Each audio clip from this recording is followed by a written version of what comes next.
J'entends quelqu'un dire dans son cœur, Azamonene. Azamonene. Il est tellement grand.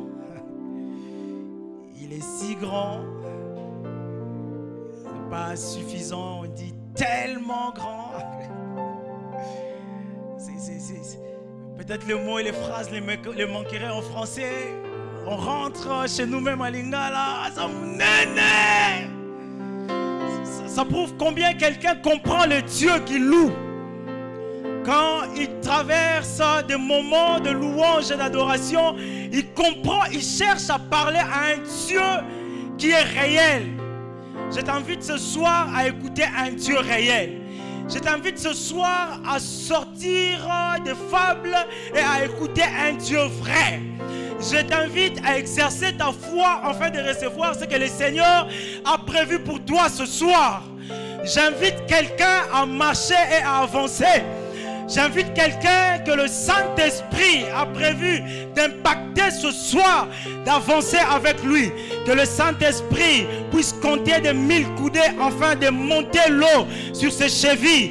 Que quelqu'un avance encore avec le Seigneur afin de compter 1000 autres coudées pour voir l'eau sur ses genoux. Que quelqu'un compte encore et qui monte encore, qui sente combien l'eau monte au niveau de sa poitrine. Que quelqu'un monte avec l'Esprit de Dieu, qui sente encore combien il est en train d'être noyé et de nager dans la profondeur.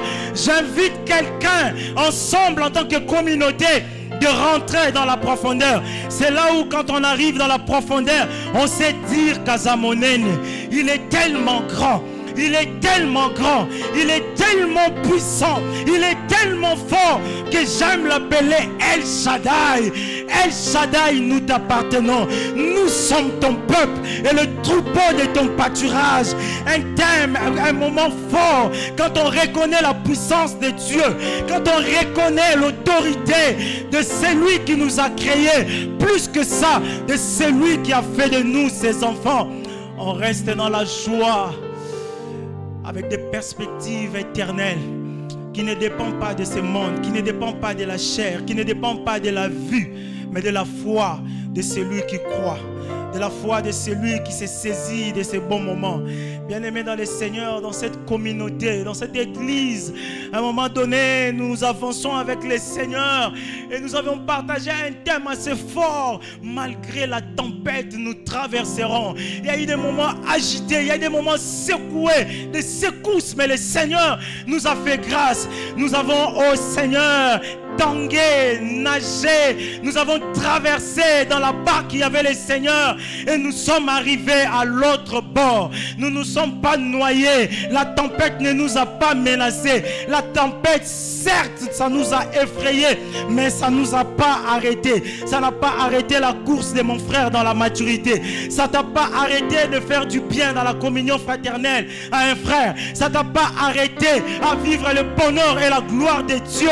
C'est pas nous qui allons arrêter notre course, parce que nous avons traversé les tempêtes et le Seigneur nous a montré qu'avec lui dans la barque nous traverserons. Nous sommes arrivés à un moment donné, le Seigneur nous a fait voir que Église, élevez vos linteaux afin que le roi de gloire fasse son entrée. Nous avons élevé ensemble pendant toute une année, on a élevé le linteau de celui qui nous a appelés.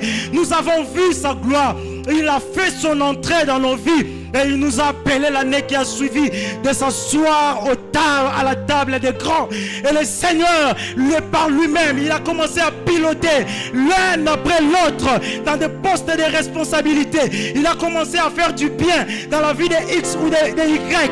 Quand nous l'avons invoqué, à un moment donné, la maladie nous a menacés. Nous avons crié au Seigneur vers le mois de décembre. Nous avons dit, nous ne perdrons personne. Nous avons vu sa main. Oh, ceux qui le mature savent et comprennent de ce que je suis en train de dire aujourd'hui, parce que le Seigneur que nous adorons, il est vrai et réel. Voilà pourquoi je t'invite, bien-aimé dans le Seigneur, à sortir des fables, à penser que cette Bible ne reste que dans les années 0, dans l'an 1, dans l'an 2. Cette Bible a traversé les générations. Cette parole a traversé le temps. Cette parole peut toucher quiconque, n'importe quelle génération, et de les transformer réellement. Nous avons été à la table de grands, nous avons vu les merveilles du Seigneur, comment il peut prendre quelqu'un du néant et le monter, le soulever, le conduire, le propulser là où il n'estimait jamais. C'est à ce moment-là que le Seigneur nous a dit, maintenant il y a un nouveau départ. Maintenant il y a un nouveau départ. Maintenant il y a un nouveau départ. Il était en train de caser et de préparer l'avenir de cette nation. Nous avons porté le projet et le fardeau de cette nation, de voir le nouveau départ de cette nation. Cette nation va repartir. Il est en train de repartir. Nous sommes en train de secouer la dernière poussière du souffle. Oh Seigneur, nous sommes en train de secouer. Oh, ces sacs de malheur, nous sommes en train de les secouer afin que la dernière poussière parte, et en avançant avec le Seigneur, en avançant avec le Seigneur dans ce nouveau départ, combien impressionnant, combien merveilleux, c'est là où nous avons vu, oh Seigneur, tes merveilles et ta bénédiction.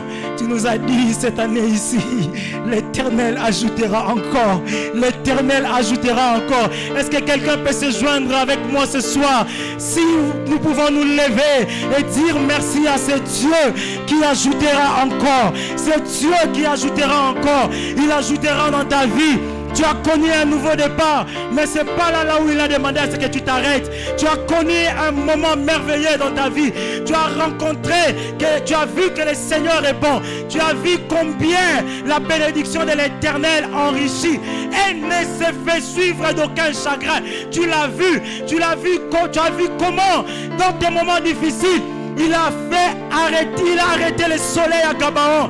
C'était dur ton combat. Si jamais le soleil se couchait, tu perdras le combat. Mais le Seigneur a arrêté le soleil pour toi, pour une circonstance, pour une situation qui t'est dépassée. Ton Dieu a arrêté le soleil à Gabaon. Il a dit avance, il a dit combat, je suis avec toi. Parce que cette année ici, celui qui a compris, il comprend. Celui qui a compris, il sait bien lire que nous sommes en mode ajoute encore. Qu'est-ce que tu as que le Seigneur veut ajouter? Qu'est-ce que tu as dans ta maturité que le Seigneur va ajouter ce moment? Qu'est-ce que tu as dans ton adoration que le Seigneur ajoute ce soir? Qu'est-ce que tu as dans ta communion fraternelle, dans ta façon d'aimer l'autre, dans ta façon de vivre avec ton prochain, pour que le Seigneur ajoute encore ce soir? Quelle est ma prière? Quelle est ma prière? Oh Jésus, merci Père, parce que j'avance avec un Dieu vrai. Merci Père, parce que Seigneur, j'avance avec un Dieu réel et vrai que nous partageons dans cette communauté. Est-ce que quelqu'un peut acclamer le Seigneur?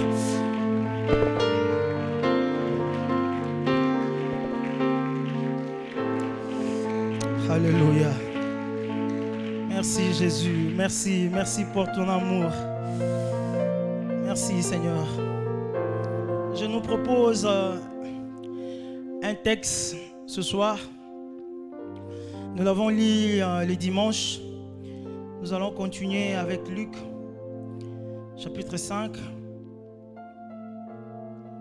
Luc 5, le verset 17, 18, 19. Nous pourrons nous arrêter pour la lecture au verset 20. Alléluia. J'ai lu au nom du Seigneur et je compte sur vous pour honorer cette parole.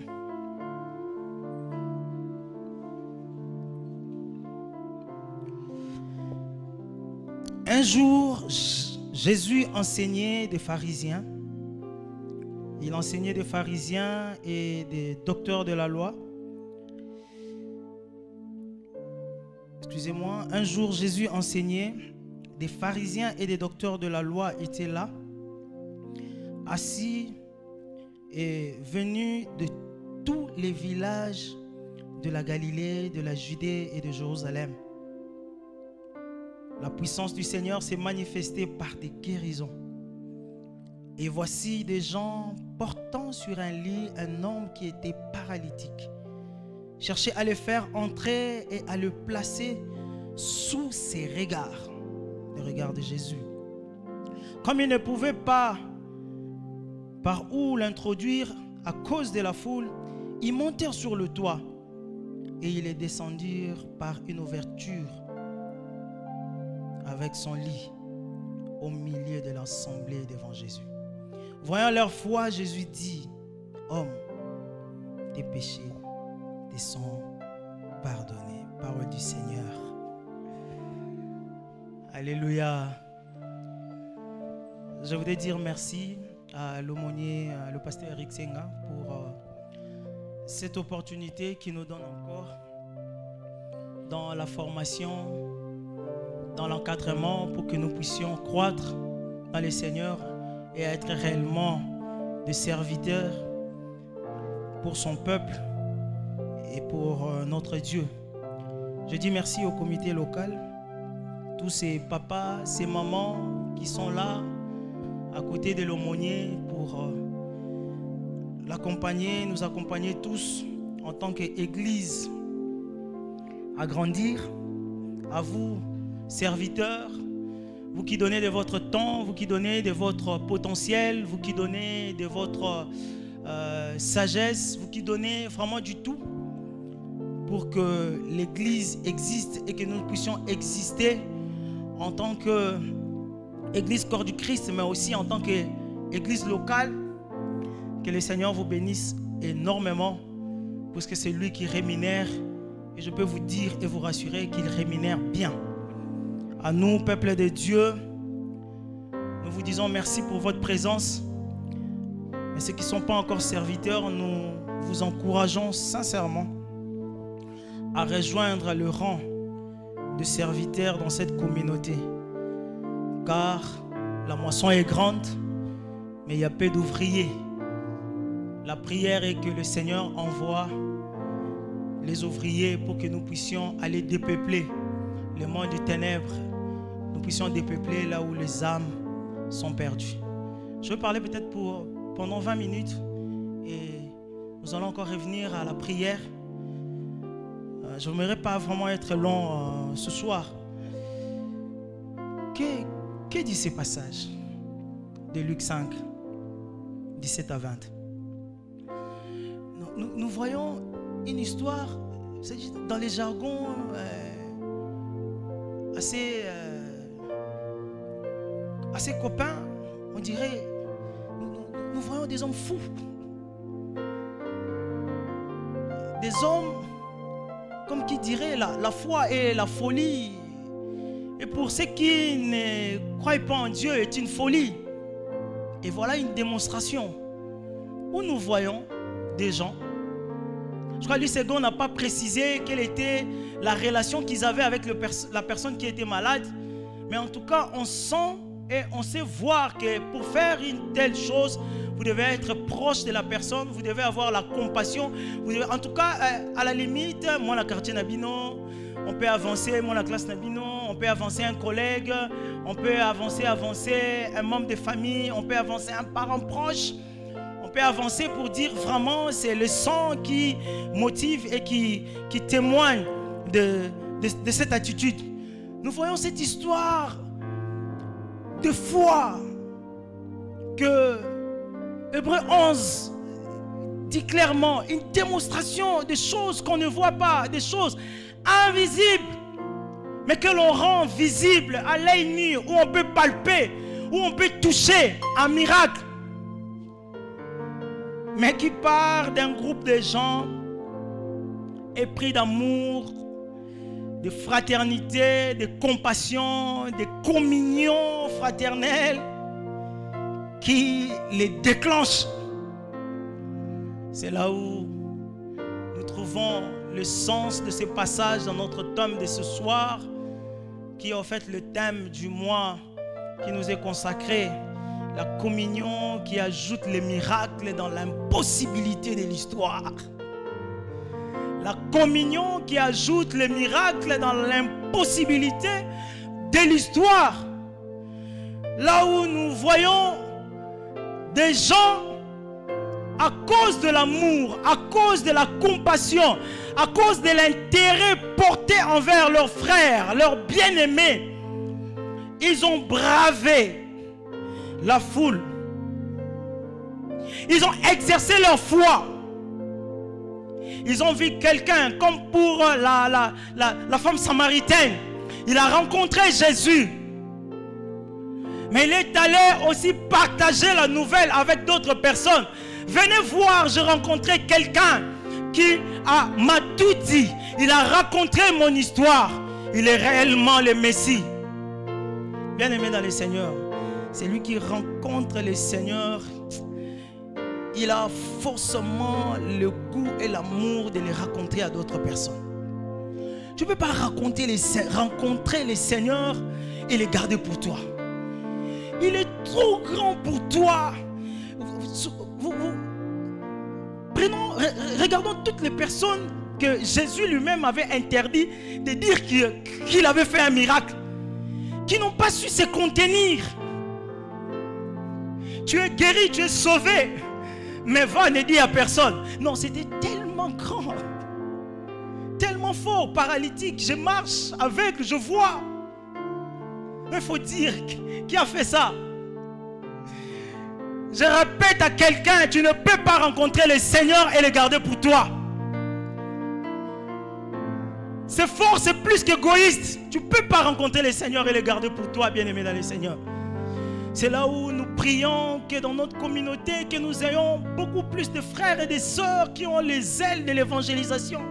Je ne parle pas du ministère d'évangélisation ou l'objectif évangélisation où on a un groupe de bien-aimés qui réfléchissent sur comment nous serons en train d'exposer Christ dans la vie des âmes. Mais je parle de quelqu'un qui a rencontré le Seigneur, qui est touché et qui veut partager l'expérience et le Christ à une autre personne.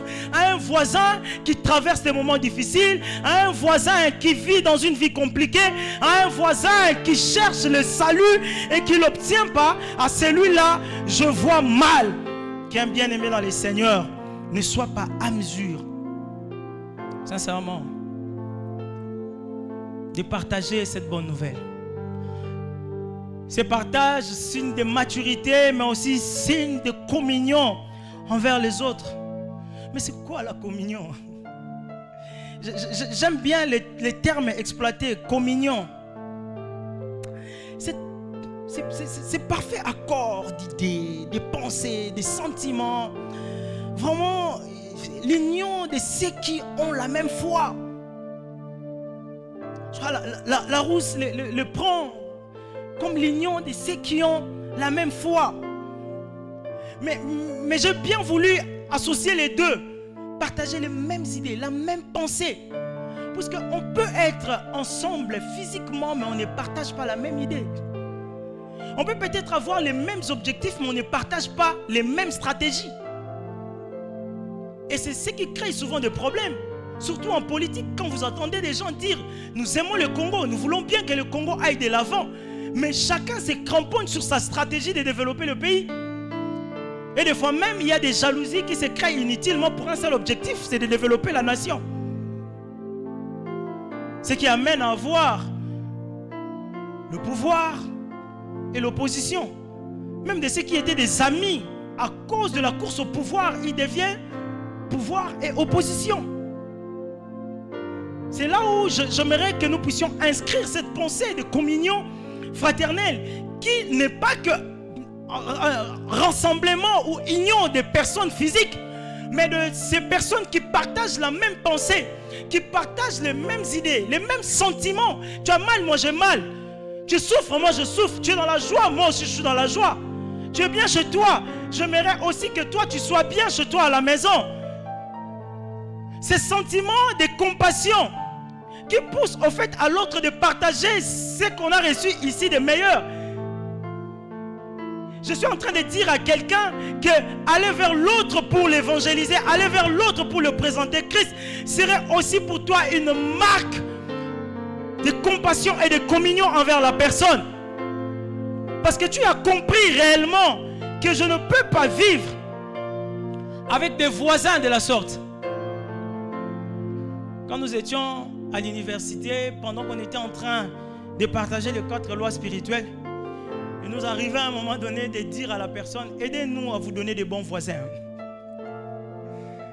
Quand vous avez un voisin chrétien mature, tu as un bon voisin. Je dis, bon chrétien mature. Tu as un bon voisin qui te comprend, qui comprend ta souffrance quand tu passes des moments assez difficiles. Mais la question pour vivre cette communion que nous pouvons nous poser, sommes-nous prêts à aider l'autre? Sommes-nous prêts à se rapprocher de l'autre? Sommes-nous prêts à avancer vers l'autre? Nous avons une nation qui est prédisposée au tribalisme. 400 et quelques tribus, 400 et quelques langues. Vous voyez, au sein même de l'espace linguistique, il y a encore des divisions à l'intérieur. J'ai toujours dit aux gens, un tribaliste, c'est un égoïste à grande échelle. C'est-à-dire quand il a ses intérêts, il dit que toi, tu n'es pas de sa langue. Quand dans sa langue, il trouve que l'autre ne répond pas à ses intérêts, il dit, toi, tu n'es pas de ma tribu. Et quand on arrive dans leur tribu, il dit à l'autre, non, toi, tu n'es pas de mon village, égoïste. Et même dans le village, il dit, toi, tu n'es pas de ma famille. Il faut faire attention avec ces gens-là. Quand tu trouves un tribaliste, il faut vite faire des ramifications jusqu'à la fin. Pourquoi? Si nous restons seulement à deux avec lui, est-ce que j'aurai sa compassion? Sommes-nous capables, au travers de la foi en Jésus, de pouvoir nous rapprocher, de comprendre que l'autre a besoin de nous? Serons-nous capables d'affronter des difficultés pour aider l'autre? Serons-nous capables de nous priver pour aider l'autre? C'est là où nous voyons à un certain moment des divisions qui viennent à cause des difficultés. Souvenez-vous de l'incendie qui a conduit à la mise en place des diacres. Il y avait des biens à partager, mais dont les autres ont remarqué qu'on favorisait un seul coin. Sommes-nous capables à nous priver, à dire que pour ça, j'aimerais que l'autre aussi ait son compte? Nous voyons combien l'argent est dilapidé. Quelqu'un a dit Mbonga Congo et Banaka Sobayibiam. Quand c'est encore là dans la caisse, personne ne connaît le montant. Parce qu'on va bien les partager. Mais c'est quand on voit les pays, on dit non, il y avait autant de millions ou de milliards qu'on a volés.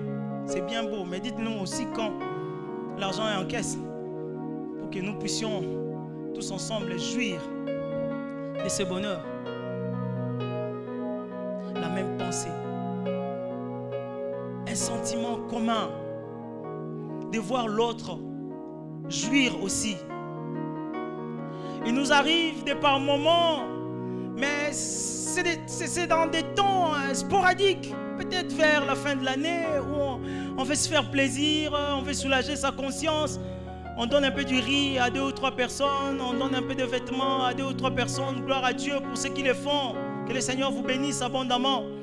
Mais j'aimerais qu'au travers de ce mois, que nous puissions garder à l'idée que la communion nous amène aussi nous à nous priver pour le bonheur de l'autre. Vous avez eu la grâce de Dieu. Dieu vous a béni. Vous êtes une équipe de 10, de 20 personnes. Pourquoi vouloir la part de l'aigle ou du grand?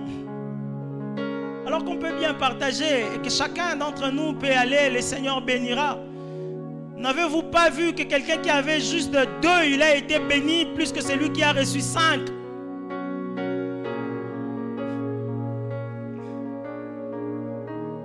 La bénédiction de l'Éternel qui enrichit et ne se fait suivre d'aucun chagrin.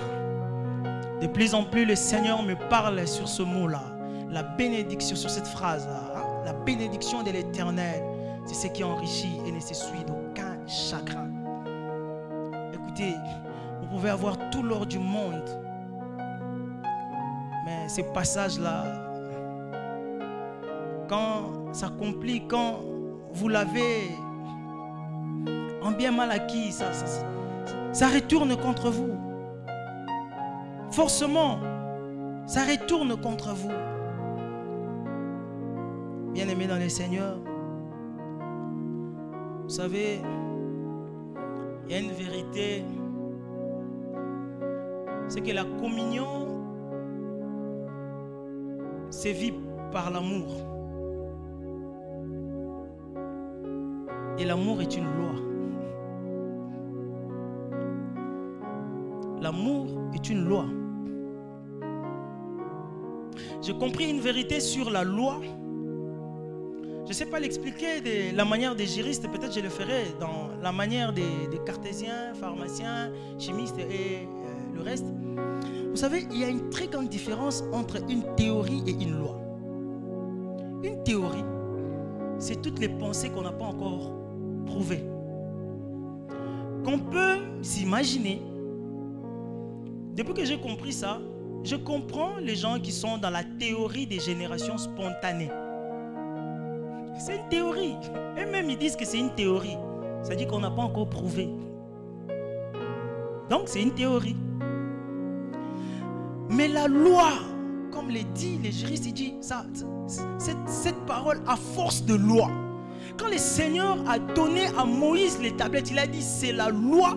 Il inscrivait dans le domaine de l'inviolable. Et que ce principe ne peut jamais être violé.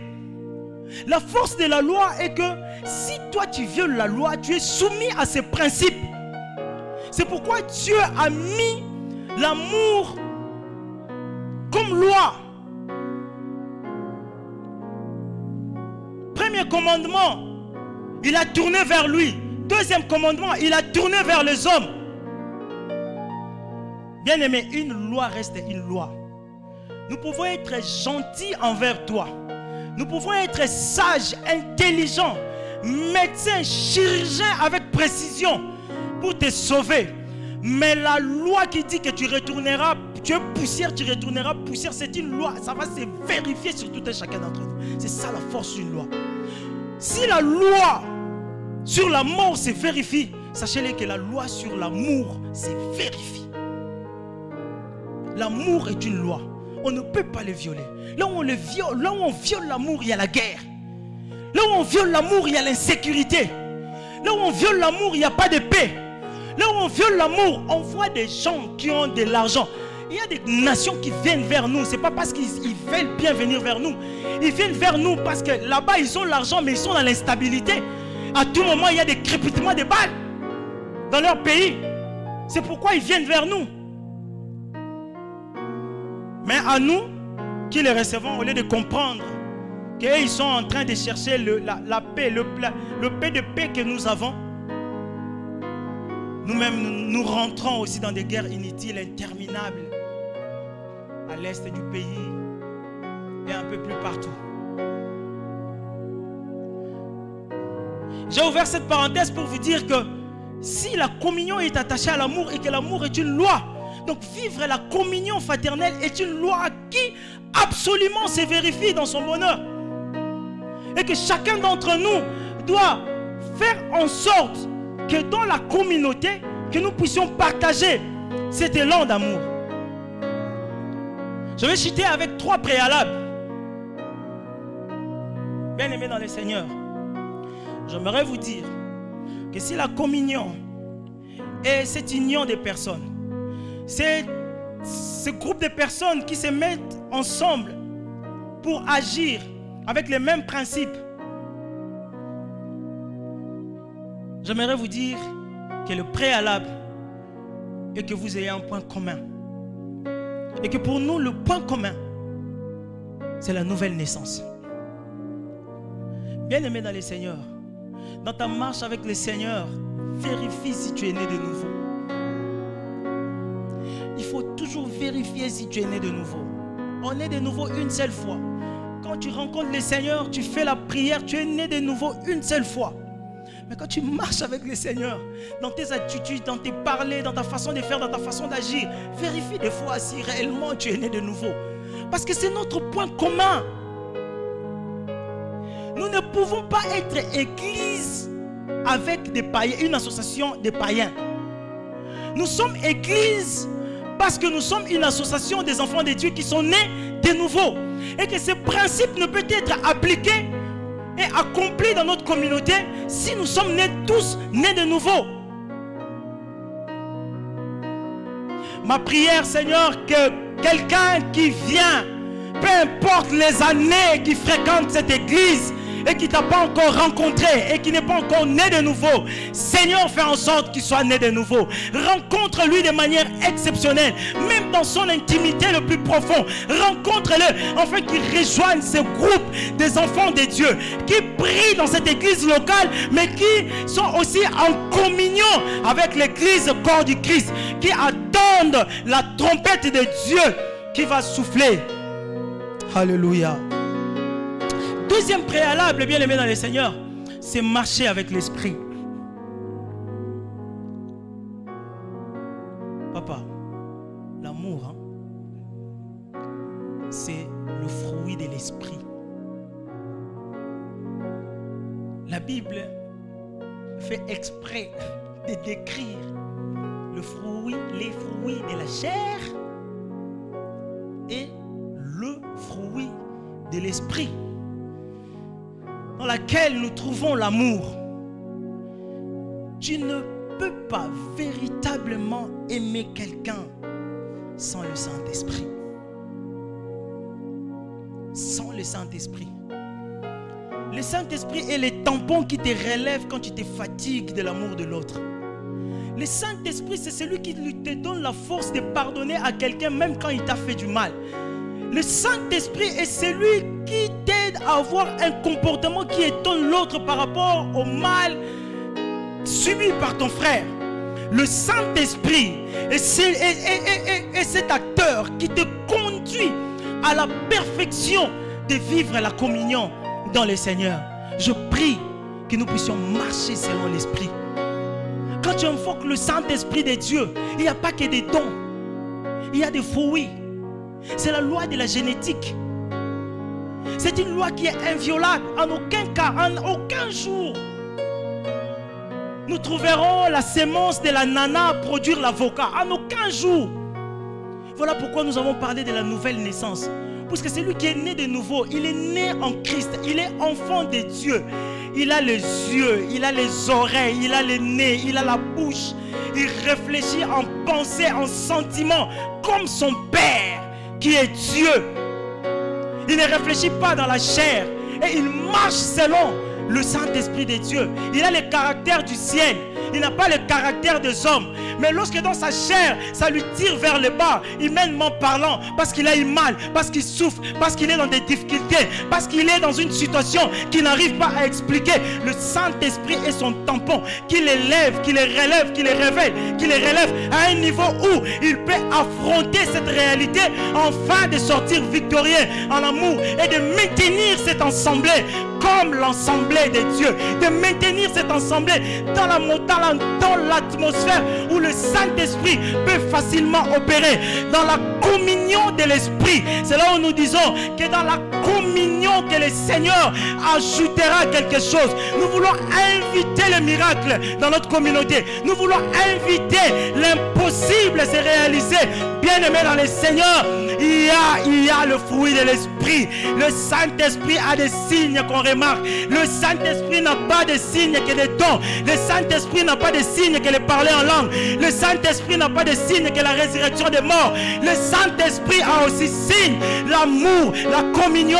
Allez vers l'autre, rapprochez-vous de l'autre, aidez l'autre, parlez avec l'autre, comprendre l'autre, même quand ça fait mal, lui donner ton oreille, lui comprendre, lui donner ton temps, lui donner ta disponibilité. Marchez selon l'Esprit. Le troisième préalable, c'est là où je vais arrêter avec le préalable pour conclure. C'est la foi. Bien-aimés dans le Seigneur, nous sommes... Le monde de Dieu, c'est un monde de foi. Ici, nous ne fonctionnons pas par la vue. Ici, nous fonctionnons par la foi. Ici, nous fonctionnons dans un régime où vous voyez quelqu'un s'inscrire à l'ISTA. Le parent décède, C'est lui qui paye les Minerval, le papa décède ou la maman décède, ou il y a un problème, une situation dans la famille. La situation change. Mais nous vivons et nous sommes en train d'expérimenter que la personne qui est entrée 5 ans après, il sort ingénieur. C'est un monde de foi. Donc tu ne peux pas parler de la communion sans foi. Puisque la communion est en fait cet objectif qui nous relie de l'Esprit de Dieu, des merveilles de Dieu, à l'accomplissement au travers de la vie des hommes pour le rendre heureux. Si tu as faim, bien aimé dans le Seigneur, on ne t'apportera pas une longue prière d'intercession de 2 heures ou de 3 heures. Si tu as faim, bien aimé dans le Seigneur, on t'amènera pas, on t'invitera pas à une veillée de prière de 0 heure à minuit. On doit simplement te donner à manger. Et le manger nécessite le travail. Et le manger nécessite la matérialisation de ce que nous pensons. Je voudrais nous inviter tous à voir grand. Je veux nous inviter tous à avoir des perspectives pour notre communauté. Nous devons grandir. Nous avons élevé nos linteaux et il y a un Dieu qui a fait son entrée. Nous avons vu un nouveau départ et nous devons l'expérimenter au travers des œuvres qui marquent et qui expriment notre communion dans le Seigneur. Nous devons être en mesure de prendre en charge nos frères et nos bien-aimés qui sont malades. Nous devons être en mesure de prendre en charge nos bien-aimés qui sont dans des difficultés prouvées.